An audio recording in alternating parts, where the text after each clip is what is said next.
আজকে বের হলাম। আজকে দশমী, দুর্গাপূজার বিজয়া দশমী।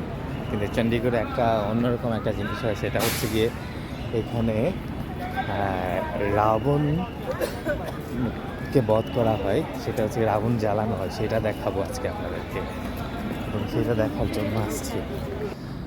আসলে চণ্ডীগড় বা পাঞ্জাবের বিভিন্ন জায়গায় দশেরা বা দশমী বা বিজয় দশমীর দিন এই উৎসবটি পালন করা হয়। স্পেশালি হচ্ছে যখন রাম রাবণকে বধ করেন, ওই দিনটাকে ওনারা সেটা দশেরা হিসাবে পালন করেন এবং ওই সময় রাবণের কুশপুত্তিকা বা স্ট্যাচু বানানো হয় এবং সেটাকে পোড়ানো হয়।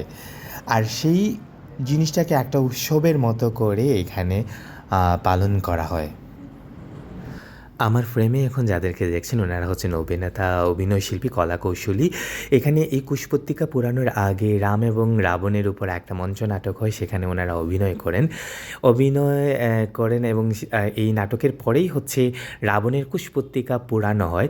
দশেরার মূল ফেস্টিভ্যালের এটাই হচ্ছে আকর্ষণ। এটি পোড়ানোর মাধ্যমে যত অশুভ, যত খারাপ জিনিস আছে সব কিছু যাতে শেষ হয়ে যায়, ওনারা সেটা বিশ্বাস করেন এবং নতুন এবং সুন্দর কিছু যাতে সামনে আসে, শুভ জিনিসের সৃষ্টি হয়, এটা ওনাদের বিশ্বাস। এবং দশেরা এবং বিজয় দশমী একই দিনে উদযাপিত হয়, তাই ফেস্টিভ্যাল আসলে সবার মধ্যে একটা আনন্দ কাজ করে। আপনারা মাঠে দেখতেই পাচ্ছেন যে অনেক অনেক মানুষের ভিড়, অজস্র মানুষ এখানে এই জিনিসটা উপভোগ করতে আসেন।